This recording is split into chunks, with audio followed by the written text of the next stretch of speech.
Okay, so first of all, can you tell me where are you from I'm from California, Los Angeles. and how it's going in California? It's good. It's I'm not there, so I don't know, but I think it's been raining. Yeah, it was raining when I left. And like, do you live there like all the time? Or? Yeah, I lived there. I grew up in California, lived there my whole life. Okay, Yeah. That sounds amazing. And It's just a place like anywhere else, you know. It's a relatively good weather, but it's, you know, there's rich people, there's poor people. It has the same problems like anywhere else, you know. okay, but it's very famous. So, It's very famous, yeah. so how many countries have you been to? Oh, I wish I knew the exact number, but it's probably like 40 or so, maybe. Oh, okay, me the same. 40. Same? Yeah. Yeah, I have a list, but I can never remember exactly the And number. But what is the most special place you've been to? I mean, it's hard to say one special place, but if I'm just picking one off the top of my head, I'll pick two off the top of my head. One is, well, Indonesia I really liked, and I know you are living there, so you know about it, but it's very culturally diverse. All the different places you can go, you have Bali, which is one extreme, and you have some very conservative places, and you have some places where they have some, what to Westerners seems like very strange customs. It's a very interesting place. And then New Zealand I also really enjoyed. It's a good place.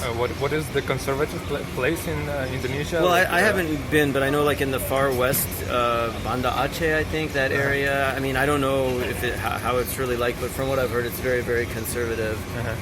I don't know, have you been there? Maybe it's... No. Okay. And in New Zealand, what exactly is like the nature? Or Yeah, I people, mean, or- it's like New Zealand, it's like there's a country of 4 million people, and most of them are in just a few cities. So you go outside of the cities, and it's mostly tourists. Lots of people are hitchhiking. It's just a really, good feeling. Lots of good things you can do. You can go swimming with dolphins. You can go hiking. Lots of outdoorsy stuff. Nice. And okay, what place has the best cuisine in your opinion? Well, okay, for me, my favorite place for food was India. Yeah, Like a curry or? all kinds of stuff. Yeah, I mean Okay. curry and among other things. Yeah. Okay. For me, the best cuisine is Georgian. Oh, You know? I went to a Georgian restaurant in, what country was I in? Oh, I think it was in Europe somewhere. Where was I? No, it was in Moscow. I went to a Georgian restaurant. Yeah, it was good. Did you enjoy? Yeah. So for me, it's just a very small country, but the cuisine is so good, and wines, and nature actually is very good too. Which? Nature. Oh, nature. Yeah. The mountains and all stuff. Wow.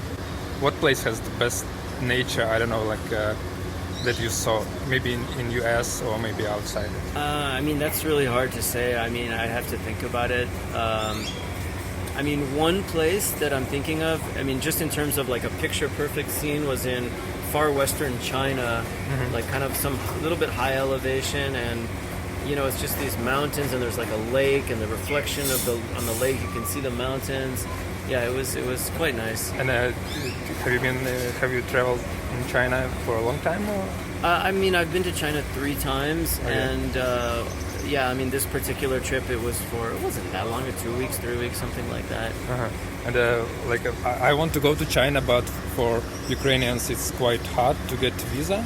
We can just go for 3 days and only in main cities. Oh, really? Yeah. So, but can you tell me more about China? What things can I expect that are unusual for me? As I Well- understand, they don't really speak English.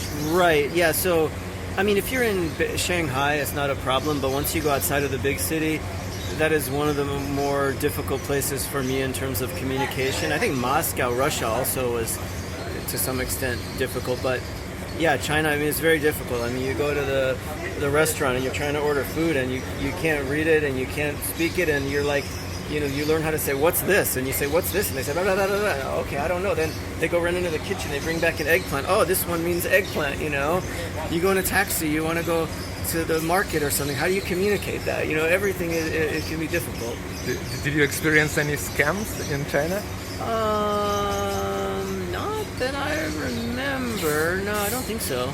Because I've been to Beijing for 5 hours and I got scammed in that 5 hours. Wow.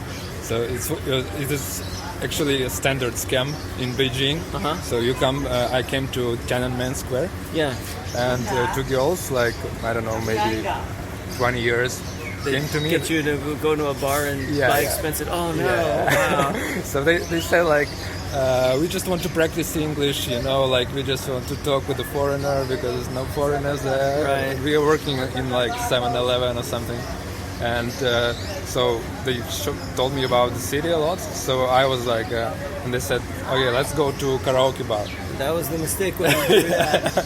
So I didn't expect because I wouldn't have I could. I mean, seriously, it could happen to me too. It could happen to anybody. I mean, like if you don't know, I mean. Actually, I expect like scamming from guys more like, but the girls they were like so innocent, like some girls from school.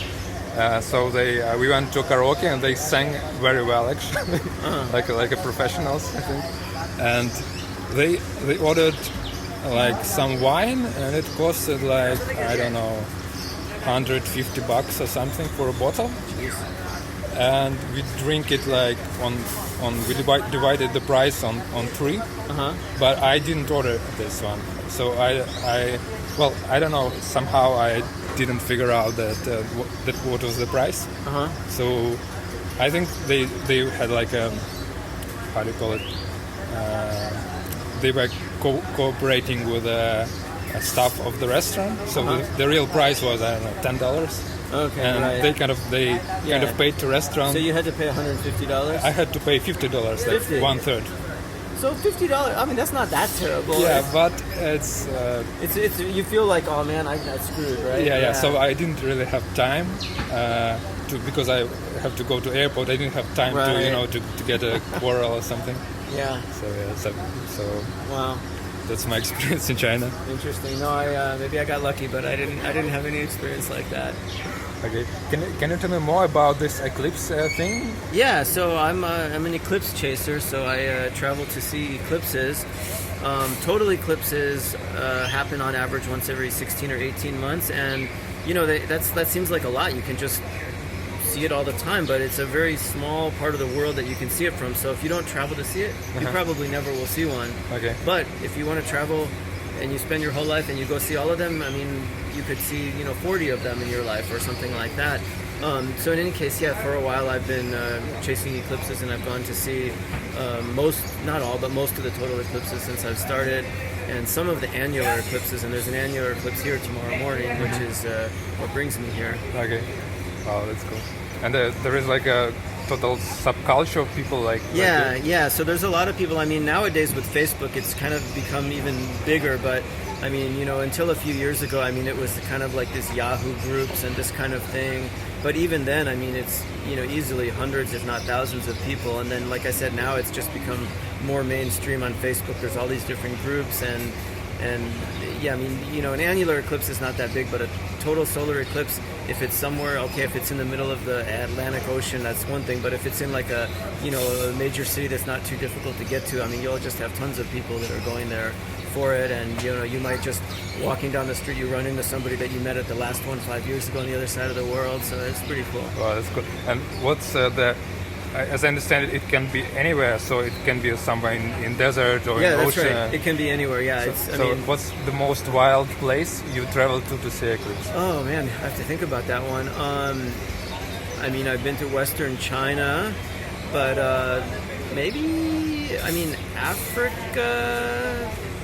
I mean, where I saw it, I mean, it's one thing if I saw it in Africa and I was like, right next to like a monkey or some animal, but I mean, I didn't actually see it like in the national park. I just saw it like with a bunch of people in Africa, not in like the, like in the jungle or something like that. But still, I mean, that's in a way it was kind of, if I go see an eclipse and I'm just with a bunch of other, eclipse chasers, that's cool. But if I'm seeing an eclipse in a bunch of, local Ugandans in this case, I mean, that's cool too, so. But your question was, where's the most, I think you said exotic place? The most wild. The most wild place?